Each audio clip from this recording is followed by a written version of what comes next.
ಸುದ್ದಿಗಾರರೊಂದಿಗೆ ಮಾತನಾಡಿದ ನಿಖಿಲ್ ಕುಮಾರಸ್ವಾಮಿ ಅವರು ಯಾವಾಗಲೂ ದಾಖಲೆಗಳ ಬೆಂಬಲದೊಂದಿಗೆ ಮಾತನಾಡುತ್ತಿರುವುದರಿಂದ ಕಾಂಗ್ರೆಸ್ ಅವರನ್ನು ಗುರಿಯಾಗಿಸಿಕೊಂಡಿದೆ. ಕುಮಾರಸ್ವಾಮಿ ಅವರು ಕೇಂದ್ರ ಸಚಿವರಾಗಿರುವುದನ್ನು ಕಾಂಗ್ರೆಸ್ ನಾಯಕರಿಗೆ ಜೀರ್ಣಿಸಿಕೊಳ್ಳಲು ಸಾಧ್ಯವಾಗುತ್ತಿಲ್ಲ.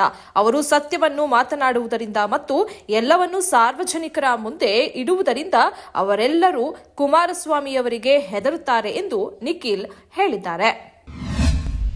ಪ್ರಧಾನಿ ನರೇಂದ್ರ ಮೋದಿ ಮತ್ತು ಜಪಾನ್ ಪ್ರಧಾನಿ ಫ್ಯೂಮಿಯೋ ಕಿಶಿಡಾ ಅವರು ಭಾರತ ಜಪಾನ್ ಸಂಬಂಧದ ವಿವಿಧ ಅಂಶಗಳನ್ನು ಪರಿಶೀಲಿಸಿದ್ರು ಮತ್ತು ಸಹಕಾರವನ್ನು ಮತ್ತಷ್ಟು ಆಳಗೊಳಿಸಲು ಅಭಿಪ್ರಾಯಗಳನ್ನು ವಿನಿಮಯ ಮಾಡಿಕೊಂಡ್ರು. ಕ್ವಾಡ್ ನಾಯಕರ ಶೃಂಗಸಭೆಯ ಹೊರತಾಗಿ ಉಭಯ ನಾಯಕರು ಡೆಲಾವೇರ್ನ ವಿಗ್ಮಿಂಗ್ಟನ್ನಲ್ಲಿ ಶನಿವಾರ ಭೇಟಿಯಾದರು. ಬೆಳಂಬೆಳಗ್ಗೆ ಮಹಾರಾಷ್ಟ್ರದ ಉದ್ಯಮಿಯನ್ನು ಬರ್ಬರವಾಗಿ ಕೊಲೆ ಮಾಡಿದ ಘಟನೆ ಹಣಕೋಡ ಗ್ರಾಮದಲ್ಲಿ ನಡೆದಿದೆ. ಉತ್ತರ ಕನ್ನಡ ಜಿಲ್ಲೆ ಕಾರವಾರ ತಾಲೂಕಿನ ಹಣಕೋಣ ಗ್ರಾಮದಲ್ಲಿ ಬೆಳಗಿನ ಜಾವ ಮಹಾರಾಷ್ಟ್ರದ ಪುಣೆ ಉದ್ಯಮಿ ವಿನಾಯಕ ನಾಯಕ ಅವರನ್ನು ಕೊಲೆ ಮಾಡಲಾಗಿದೆ.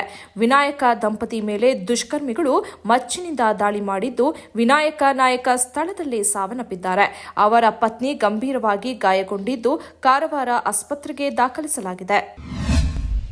ಈದ್ ಮಿಲಾದ್ ಅಂಗವಾಗಿ ಇಂದು ಶಿವಮೊಗ್ಗದಲ್ಲಿ ಮೆರವಣಿಗೆ ಆಯೋಜಿಸಲಾಗಿದೆ. ಮಧ್ಯಾಹ್ನ 3 ಗಂಟೆಗೆ ಗಾಂಧಿ ಬಜಾರ್ ಜಾಮಿಯಾ ಮಸೀದಿಯಿಂದ ಆರಂಭವಾಗಲಿರುವ ಮೆರವಣಿಗೆ ವಿವಿಧ ರಸ್ತೆಗಳಲ್ಲಿ ಹಾದು ಅಮೀರ್ ಅಹಮದ್ ಸರ್ಕಲ್ ತಲುಪಲಿದೆ. ಅಮೀರ್ ಅಹಮದ್ ವೃತ್ತವನ್ನು ಹಸಿರು ಹೊದಿಕೆಗಳಿಂದ ಅಲಂಕರಿಸಲಾಗಿದೆ. ಪ್ರಮುಖ ರಸ್ತೆಗಳಲ್ಲಿ ಹಸಿರು ಧ್ವಜ ಕಟ್ಟಲಾಗಿದೆ. ಪೊಲೀಸರು ಬಿಗಿ ಬಂದೋಬಸ್ತ್ ಕೈಗೊಂಡಿದ್ದಾರೆ.